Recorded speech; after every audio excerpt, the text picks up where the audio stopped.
Il est 8h13, vous êtes à Tout le monde debout au 107.3 Rock Détente. Et je vous l'ai dit un peu plus tôt, c'est une curiosité d'équipe et on va aller au bout de notre curiosité puis vous partagez ça. C'est signé Sophie Van der Stapp, la fille aux 9 perruques chez Stanké. Allez-y, c'est un journal de cette fille qui est en rémission d'un cancer. Et puis, comme le titre le dit, une préoccupation évidemment du changement de look que le cancer impose aussi. Alors, Chantal, je vais te laisser la présenter puisque tu as traversé le livre avec grand plaisir aussi. Alors, c'est une jeune fille, elle est belle, elle est magnifique. Le français n'est pas sa langue première. Non, mais elle a compris belle et magnifique. Elle a compris belle et magnifique. Tout à fait. Sa première visite ici au Canada, bienvenue chez nous. Premier livre également, c'est le cancer à la plèvre. En fait, c'est une membrane qui entoure le poumon, qui a fait que vous avez décidé de... On peut se tutoyer, hein? Vous êtes... Quel âge tu as exactement en ce moment? 26 ans. Et c'est ça qui a fait que tu as décidé d'écrire ce livre-là, qui franchement est intéressant parce qu'on passe au travers toutes les étapes de ton cancer. Et ce qui a piqué notre curiosité, c'est le titre, La fille aux 9 perruques. Tu as décidé à un moment donné, quand la chimiothérapie est arrivée, de commencer à porter des perruques. Et c'est ça qui t'a aidé en quelque sorte un peu à affronter cette maladie-là. Oui, je pensais pour moi c'était très important de pouvoir oublier ma maladie et être une fille sans histoire. Et oui, moi-même, une fille qui voulait encore sortir et être belle et sortir avec des garçons. Donc, mais c'était aussi une surprise pour moi de collectionner 9 perruques. Oui. Les premières étaient affreuses. Et on en a la photo dans le livre de cette affreuse perruque. Oui. Parce qu'au livre, on peut déplier les pages couverture, si vous me suivez bien. Et on a des photos de, je vais dire entre guillemets, de toutes les personnalités que la perruque provoquait et provoque. Alors oui, la laide est très laide. Mais après ça, ça s'est amélioré. Hein, parce que vous êtes très jolie. Et les perruques, ben, sont très belles aussi. Et ça aide la femme à traverser le cancer, certainement. Oui. Hein, c'est pour le moral. C'est pour le moral, mais oui. Mais aussi pour... je pense que c'était aussi pour moi une leçon de féminité. Et quand une fille a encore 21 ans, je pense qu'elle est encore en cherchant aux femmes.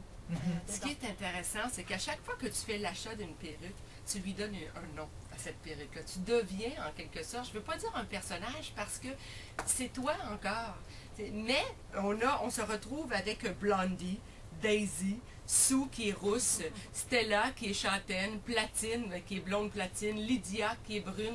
Donc, tu as vraiment donné des noms à tes perruques, inévitablement à tes personnages. Est-ce que le regard des gens, c'est ça qu'on veut savoir parce qu'on dit toujours est-ce que les blondes ont plus de fun, est-ce que le regard des gens a changé selon ta couleur de cheveux? Remarquais-tu qu'il y avait une différence? Est-ce qu'une perruque, tu avais plus de plaisir avec cette couleur-là parce que les hommes se tournaient plus sur ton passage, parce que tu étais plus porte à faire la fête avec une couleur de cheveux en rousse, par exemple? Oui, je pense qu'on a beaucoup de côtés dedans. Oui, beaucoup de facettes dans notre Exactement. personnalité. Beaucoup de facettes. Et je pense aussi, normalement, on n'a pas la force pour être tout ce qu'on peut être. Oui. Et on veut être. Et pour moi, très proche de la mort, pour moi, j'ai perdu toutes mes insécurités et je pouvais expériencer. Oui, oui. Et oui, j'ai trouvé la femme fatale dedans et aussi la petite fille et toutes les différentes facettes. Et encore aujourd'hui, maintenant que tu vas mieux, est-ce que toutes ces femmes que tu as découvertes à l'intérieur de toi se manifestent sans que la perruque apparaisse? Oui, sans perruque, je me sens encore les filles différentes et les femmes différentes. Est-ce que tu peux dire que ça t'a amené à devenir la femme que tu es aujourd'hui, ce au travers quoi tu as passé, oui, le cancer, mais cette découverte-là que tu as faite en changeant de couleur de cheveux, en changeant de coiffure? Oui, je pense que j'ai découvert qu'il y a plusieurs femmes dedans et plusieurs faces. façade à notre personnalité. Je dois vous interrompre, Ok. les filles, parce qu'on doit s'arrêter là-dessus, mais vous allez rester avec nous. Vous restez encore là? D'accord, merci. On parle évidemment, vous avez compris, du livre La fille aux 9 perruques. Sophie van der Stapp est avec nous. Elle est hollandaise. Et bravo pour votre français. Oh, merci. Bravo. Je pense que c'est encore affreux. Non! C'est très bien. Puis on continue notre conversation dans quelques minutes. Je ne sais pas si vous êtes dans votre voiture présentement à nous écouter certainement et à faire autre chose en même temps. Pierre Légaré n'est pas sûr que c'est une bonne idée de faire deux choses en même temps en voiture. Il en doute, comme à tous les mercredis à cette heure-ci. Voici les propos de Pierre Légaré sur le doute qui nous fait avancer. 8h27 minutes, on a deux copies du livre de Sophie van der Stapp, La fille aux 9 perruques. Deux copies, 790-1073. L'appel numéro 20 et 21, ce sera à vous. Et Sophie aura le temps de vous signer le bouquin pour vous. On continue notre conversation avec Sophie. Si vous combattez un cancer, en tout cas, je vous recommande fortement de mettre la main sur son bouquin. On apprend, entre autres, que sa mère avait un cancer du sein. Une fois qu'elle est passée au travers, elle va mieux aujourd'hui. Ta mère, c'est ce que tu mentionnais. C'est toi qui s'est retrouvée avec un cancer. La fille aux 9 perruques, parce que, bon, elle a porté au travers ses traitements de chimiothérapie, des perruques, différentes coiffures, différentes couleurs. Très rapidement, je voudrais qu'on parle de Sue. Sue, c'est ta perruque rousse. Qu'est-ce que ça t'amenait à être comment et quel était le regard des autres quand tu portais du roux sur la tête? En fait, elle était très importante pour moi parce qu'elle était la première perruque qui m'a donné une bonne santé. Hein. Elle était mon premier perruque de la magasin de théâtre. Okay. Et elle m'a donné à nouveau la jeunesse et la petite fille dedans moi. Et j'ai rigolé un peu dessous parce qu'elle elle a des cheveux très rouges et très...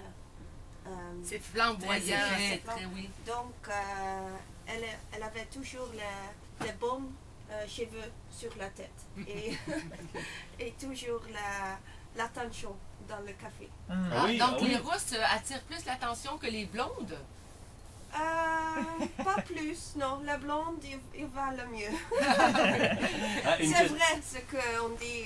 Oui, à propos des blondes, c'est vrai. C'est vrai. Isabelle, tu as sûrement une question, Sylvie. On vous écoute. Ben vas-y Sylvie, je sais que tu avais une Parle-nous question. de Daisy, parce que Daisy, elle était importante pour toi. Daisy, c'est un peu ta femme fatale.